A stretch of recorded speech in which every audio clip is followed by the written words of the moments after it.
spotlightnya atau video-video yang trending itu jatuh kepada artis-artis karena dia terbilang adalah orang-orang besar. Dan yang kedua adalah dia bilang YouTube sekarang yang udah berbeda dengan YouTube dulu. Aku punya subscriber di sini 1.060.000 orang, tapi yang nonton videoku akhir-akhir ini bahkan nggak sampai 5.000 orang gitu guys. Halo guys, and welcome back again di channel Samuel Chris. Hari ini aku pengen curhat-curhatan aja melalui video ini.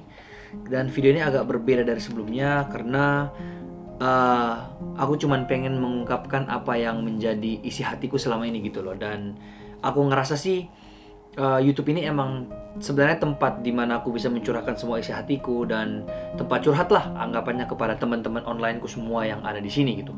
Nah sebelum aku mulai, seperti yang kalian tahu, seperti judulnya dan kalian juga udah tahu, algoritma YouTube berubah. Jadi satu-satunya cara untuk merubah algoritma itu kembali, untuk mengecoh algoritma ini adalah kalian harus like video ini sebanyak-banyaknya gitu loh. Ya mungkin kalian juga belum tahu sebenarnya Samuel Chris itu siapa sih. Ya kenalin aja gitu, aku Samuel Chris, aku salah satu content creator yang sudah nge-YouTube sekitaran hampir 3 tahun di YouTube ya. Berarti udah cukup lama, 3 tahun. Dan perkembangan YouTubeku juga pun itu bisa dibilang nggak stabil-stabil amat, kadang naik, kadang turun gitu ya. Jadi untuk membuat algoritma YouTube balik, untuk mengecoh algoritma YouTube, tolong kalian bantu aku, kalian hajar like-nya sebanyak-banyaknya biar YouTube itu merasa kalau video ini kalian suka gitu loh. Dan itu nanti yang buat videoku tuh bisa tayang di home kalian lagi. Untuk lebih detailnya aku akan jelasin di tengah-tengah video ini dengan jelas. Ada sebuah video viral dari Skin Indonesia 24 ya. Jujur aja aku sangat ngefans sama mereka karena mereka bisa dibilang salah satu inspirasiku juga dalam membuat YouTube. Mereka adalah sosok yang hebat. Kak Jo dan Andovi bener-bener sosok yang hebat banget. Mereka sampai buat beasiswa dan lain sebagainya. Dan untuk video kali ini aku pengen membahas tentang YouTube sekarang yang udah berbeda dengan YouTube dulu gitu ya. Dan kita langsung sama-sama aja melihat di sini tentang statement yang dikeluarkan oleh Kak Jo. Mungkin di antara kalian juga ada yang udah nonton, tapi gak apa-apa, kita akan nonton ulang di sini. Kita akan melihat statement yang dikeluarkan oleh Kak Jo di sini ya. Kita nonton bersama-sama dulu. YouTube was cool. Now it's just a business.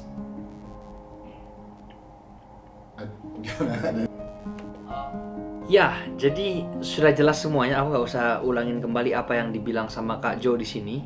Dia cuma ngomong tentang YouTube sekarang itu berbeda sama YouTube dulu. Yang YouTube sekarang itu hanya sebuah bisnis, dulu nggak. Alright, dan kemudian video ini ditentang oleh salah satu YouTuber yang bernama Vincent Renaldi ya. Kalau kalian tahu, dia adalah salah satu member dulunya Coconut Ivory Boys. Karena kita di sini ada sisi pro-nya dan ada sisi kontranya, dan kontranya ini yang kali ini dibahas oleh Vincent Renaldi. Untuk opiniku aku akan berikan setelah video ini. Alright. Seperti ini, YouTube was cool, now it just a business. Yang artinya kayak YouTube itu dulu keren dan sekarang ini cuma bisnis doang gitu dia bilang. Tapi dalam opini gua, YouTube dari dulu emang udah bisnis, bos. Dari dulu pertama kali gua tahu emang YouTube itu udah bisnis gitu. Terus pasti ada yang nanya lagi ke gua bilang kayak, "Weh, tapi kan mungkin yang mereka bahas itu adalah YouTube yang waktu nggak ada AdSense, ya, yang waktu bener-bener kosong banget karyanya doang." Gitu. Oke, sekarang gua jawab lagi. Dulu YouTube isi cuma karya doang, tidak ada bisnis waktu nggak ada ads. Tapi lu gunain YouTube ini untuk gedein nama lu. Kayak misalkan lu dipanggil ke seminar, lu dipanggil ke pembicara, segala macem. Ya lu pakai bawa nama platform YouTube, lu content creator di YouTube gitu. Ujungnya apa? Lu dipanggil seminar segala macam gitu, adalah untuk gedein nama lu pas nama lu digede apa? Ya udah pasti ujung-ujungnya duit gitu kan. Jadi bullshit banget kayak misalkan lu cuma itu buat karya karena lu tahu depannya ini adalah kayak wah ini bisa menjanjikan gua karena ini anak. Oke, aku cut di situ. Jadi sisi satu bilang adalah YouTube dulu itu bukan untuk bisnis, sekarang bisnis. Tapi yang sisi satu bilang emang YouTube dari awal itu emang udah bisnis. Opiniku di sini adalah, menurutku emang YouTube dari awal udah bisnis. Aku setuju dengan statementnya Vincent di sini yang mengatakan bahwa dari awal seseorang terjun ke dunia YouTube, dia itu walaupun mungkin pada saat itu belum ada AdSense, tapi tujuannya dia adalah untuk menaikkan nama dia. Dan ketika nama dia udah gede, dia bisa menjual apapun, dia bisa membuka bisnis apapun dengan easy ya, dengan mudah. Dan itu emang menurutku hal yang wajar-wajar aja. Dan ini menurutku ya, ini emang hal yang dipikirin semua orang saat ini yang baru mau menjadi content creator itu, agar namanya bisa gede dan ketika dia buka bisnis, buka usaha itu jauh lebih gampang karena mereka sudah punya nama. Ini menurutku hal-hal yang wajar aja gitu loh ya. Cuman bedanya mungkin adalah pada saat dulu orang yang mau berkarya itu di YouTube, orang yang mengambil kesempatan ini itu masih dikit. Sedangkan orang sekarang setelah melihat banyaknya orang yang sudah sukses di YouTube, akhirnya mereka mulailah masuk ke YouTube dan menggunakan platform ini sebagai kesempatan mereka untuk lebih gede lagi ya. Kurang lebih kayak gitu penjelasanku ya. Kalau kita ngeliat sistem YouTube sekarang, reward itu diberikan. Reward alias kalau kita ngomong dalam sistem yang disukai oleh brand dan orang-orang banyak duit adalah views, subscribers, likes, comments. Reward itu diberikan ke channel-channel atau konten-konten yang isinya bagi gua bukan konten-konten terbaik. Bukan cuma kita, banyak banget konten bagus di luar sana yang ujungnya mati nggak kelihatan. Karena kalau kita buka trending, kita lihat apa yang dibahas di Line Today, itu yang dibahas doang. YouTube in its essence, kalau kita tarik banget zaman dulu, YouTube dari dulu, it gives the voiceless a voice. Andovi was voiceless, I was voiceless. Kita nggak ada TV yang backing kita. Kita nggak ada industri film yang backing kita. Kita nggak ada billboard di Kuningan, billboard di Sudirman yang ngedukung omongan-omongan kita, nggak ada. Suara kita bisa didengar karena kita ngupload ke YouTube. Nah sekarang suara orang-orang kayak kita mati karena semua spotlight ke suara-suara orang besar. Itu sayang banget. Kalau misalnya Kak Jo bilang tadi, YouTube itu udah berbeda. Sekarang itu semua trending diberikan kepada orang-orang yang udah punya nama. Sebenarnya nggak juga. Kenapa aku bisa bilang nggak juga? Karena di sini ada penjelasan yang bagus banget dari salah satu video lagi yang kita akan pakai, yaitu dari Ko Kevin Hendrawan. Ini juga salah satu YouTuber lama yang aku jadikan inspirasi gitu loh.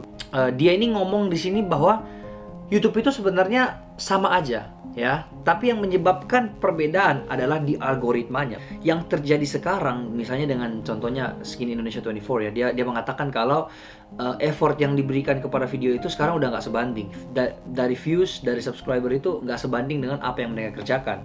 Dan juga salah satu yang paling jelas di sini adalah diriku guys ya. Aku punya subscriber di sini 1.060.000 orang, tapi yang nonton videoku akhir-akhir ini bahkan nggak sampai 5.000 orang gitu guys. Yang tadi dikatakan sama Ko Kevin ini bener banget, yang dimana dia bilang itu subscriber kita itu nggak lari gitu ya. Subscriber kita tetap aja ada di sana, tapi yang berubah adalah algoritmanya ya. Sebenarnya makanya mungkin ada beberapa di antara kalian juga yang bertanya, kok kenapa ya nggak pernah upload video? Permasalahannya adalah bukan karena aku nggak upload video, tapi yang menjadi masalah adalah videoku sudah tidak lagi tayang, sudah tidak lagi ada di home kalian.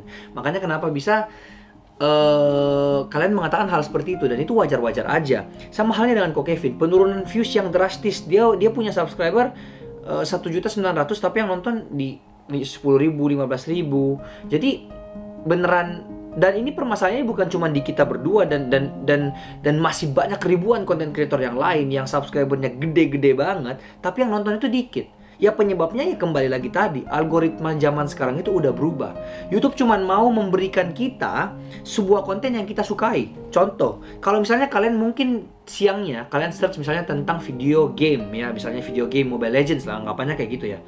Maka yang terjadi adalah ketika kalian buka YouTube lagi di sore hari, maka di home kalian itu penuh dengan video-video Mobile Legends. Apalagi ketika kalian klik pada sore itu Mobile Legends lagi, maka besok aku jamin semua yang ada di situ adalah video Mobile Legends semua. Padahal kalian tidak subscribe kepada orang yang muncul di home kalian itu.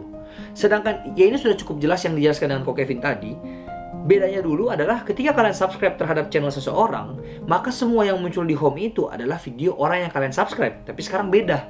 Jadi sekarang sebenarnya tombol subscribe itu nggak ada gunanya ya. Karena jumlah subscriber dan dengan jumlah views itu sudah nggak ada hubungannya lagi, korelasinya udah nggak ada. Karena ujung-ujungnya YouTube akan mempromosi video-video yang YouTube nganggap kalian suka gitu loh. Itulah yang membuat kenapa ketika kalian nonton YouTube itu bisa sampai 5 jam, bisa sampai berapa jam. Karena yang kalian nonton itu yang kalian suka. Dan ini yang YouTube sadari gitu. Ini yang kepintarannya YouTube ya di sana. Salah nggak YouTube kayak gini? Ya nggak salah. Emang ini caranya dia untuk mendapatkan uang yang lebih, ya. Nah, makanya kalau misalnya kalian bertanya, Kak, kok ini yang subscribe gede tapi yang nonton dikit? Ya emang karena videoku sekarang udah nggak ngikutin konten-konten yang kalian suka. Mungkin sekarang misalnya pasar trennya ya mungkin tentang jual mobil kah, mungkin tentang apalah, ya kan? Nah itu pasar-pasar yang kalian suka, mungkin prank dan lain-lain. Jadinya yang muncul di home kalian ya kumpulan-kumpulan video-video itu aja. Video prank, video jual mobil misalnya atau apa dan lain sebagainya ya. Sedangkan video-videoku di sini yang beda dari jalur pada umumnya ya nggak ada yang nonton karena emang beda jalur gitu loh. Kalau ditanya masalah apakah akan berhenti dunia YouTube ini ya, aku nggak tahu kalau untuk kedepannya gimana. Tapi yang jelas untuk saat ini aku akan jadikan platform ini sebagai tempat yang dimana aku bisa curhat seperti ini, aku bisa share pengalamanku di Amerika, aku bisa buat vlog. Mungkin teman-teman juga penasaran tentang situasi di Amerika, lokasi-lokasinya, dan ini video-video yang akan aku perbanyak untuk beberapa minggu ke depan gitu loh. Itu tadi, kalau kalian emang pengen melihat YouTube ini semakin berkembang dari segi views ya, karena kalau dari segi subscriber mah ya udah gede gitu loh, tapi viewsnya yang dikit sekarang karena algoritma YouTube yang berbeda ya. Satu-satunya cara yang tadi aku bilang di awal video, kalian ya hajar video ini sebanyak-banyaknya, kalian nonton videoku lebih sering. Nah nanti ketika itu terjadi, yang ada adalah YouTube bisa membaca kayak, oh ini orang nih disukai nih sama banyak fansnya ya, akhirnya videoku bisa muncul lagi di home kalian gitu loh ya. Jadi sebenarnya kalau masalah artis mau masuk ke YouTube ataupun banyak yang mempermasalahkan kayak konten YouTube sekarang trendingnya isinya sampah semua, ya menurutku nggak gitu juga ya. Ini opiniku sendiri ya guys. Menurutku ya nggak ada salahnya gitu loh ketika artis mau masuk ke YouTube, mereka melihat ada peluang di YouTube, ya kenapa enggak. Cuman sekarang yang menjadi problem adalah algoritmanya yang berubah ya. Kalau misalnya algoritma YouTube masih tetap sama yang kayak dulu, mau artis pun masuk ke sini, mau artis pun join ke sini, mau video-video tetap sampah ya, menurutku kita gini-gini ya bakal tetap masih dapat views menurutku loh ya. Ya tapi ya karena berubahnya algoritma inilah yang membuat kita semuanya menjadi kacau ya. Tapi nggak apa-apa, semua itu ada masanya. Bisa aja mungkin di beberapa bulan ke depan kita nggak akan tahu, misalnya konten video reaksiku yang misalnya reaction ke K-pop, atau misalnya video vlogku, atau misalnya video yang curhat-curhat kayak gini banyak yang suka kan misalnya, dan bisa balik lagi gitu loh. Kita nggak ada yang tahu. Tapi yang jelas penghasilan utamaku itu bukan di YouTube, karena jujur aja aku juga masih kuliah dan usia aku juga itu masih muda gitu loh ya. Jadi benar-benar aku nge-YouTube ini ya buat have fun aja. Ya kalau dibilang duitnya ya oke lah. Maksudnya kayak kalau dapat duit kenapa enggak sambil kita ngelakuin hobi. Tapi kalau dibilang kayak aku sampai nggak bisa makan dan lain-lain karena YouTube ini ya nggak juga sih. Dan aku juga udah mulai kepikiran untuk bangun bisnis-bisnis yang lain yang lebih menjanjikan gitu loh, yang lebih stabil. Karena kalau dunia entertainment ini aku rasa ya setiap orang punya masa gitu ya. Bisa aja kalian sekarang terkenal banget dalam 5 tahun, 10 tahun, tapi setelah itu apakah bisa bertahan ya? Sama halnya dengan pemain bola lah, punya masa ya. Lionel Messi, Cristiano Ronaldo, LeBron James, pemain basket, semua orang punya masa. Jadi aku nggak tahu apa yang terjadi ke depannya, tapi yang jelas untuk sekarang untuk channel Samuel Chris sendiri bakal terus ada. Jangan khawatir ya. Content creator sekarang juga terlalu banyak. Semua orang dengan melihat kesuksesan YouTuber gede, akhirnya semua orang mau pindah ke YouTube ya. Jadi tolong kalian pikirin baik-baik, karena jujur aja jadi content creator tuh nggak mudah. Dan untuk mendapatkan pasar sekarang itu susah banget karena terlalu banyak orang yang ada di dalam YouTube ini. Jadinya ya kita semua rebutan penonton. Intinya kayak gitulah anggapannya ya. Dan kalau kalian berpikir ketika kalian masuk YouTube langsung dapat duit, no ya. Untuk dapatkan duit itu sekarang di YouTube minimal harus nunggu sekitar 1,5 tahun sampai 2 tahun baru bisa cair AdSense-nya ya, baru bisa dapat duit. Jadi apakah kalian siap berkarya 1,5 tahun sampai 2 tahun tanpa dapat duit sama sekali?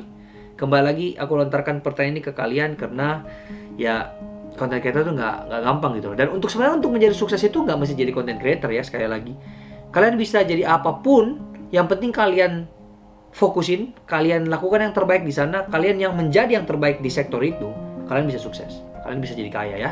Jual kopi aja kalau misalnya kalian fokus bener-bener jual kopi, wah siapa bilang jual kopi nggak bisa kaya ya? Mau jual bakso pun, kalau misalnya bakso kalian tuh emang terkenal banget ya, ya kaya juga gitu. Mau jadi penyanyi sama, mau jadi pelukis sama, mau jadi dokter, yes, jadi polisi, yes. Percuma kalian misalnya jadi pengacara, tapi misalnya pengacaranya ini nggak serius gitu ya, ya sama aja. Kalian nggak akan di hire sama klien, kalian nggak dapat klien kalau misalnya kalian nggak serius di sana. Tapi kalau kalian yang menjadi yang terbaik di dalam pengacara itu, ya pasti kaya gitu. Jadi sebenarnya pekerjaan apapun itu kalau kalian tekuni, kalian lakukan yang terbaik di sana, bisa sukses gitu ya. Jadi buat teman-teman semua yang mau join ke YouTube, ini ada juga pertanyaannya, apakah masih bisa ya untuk kita menjadi YouTuber zaman sekarang? Jawabannya ya kalau dari aku bisa-bisa aja. Tapi kalau motivasi kalian hanya terfokus kepada duit, ya aku nggak jamin kalian bisa bertahan seberapa lama di YouTube gitu loh ya. Karena kayak momen itu ada, dan ketika kalian nggak bisa mendapatkan goals kalian, yang ada kayak banyak YouTuber senior juga yang harus tutup akunnya, yang hapus akunnya, yang berikan akunnya ke orang lain karena emang ya nggak kuat menerima kenyataan, mungkin dia udah bayar editor banyak dan lain sebagainya, akhirnya harus tutup ya. Dari sisinya Vincent ada benernya, sisinya Kak Jo juga ada benernya, dan itu opini ku tadi kalau kalian udah denger.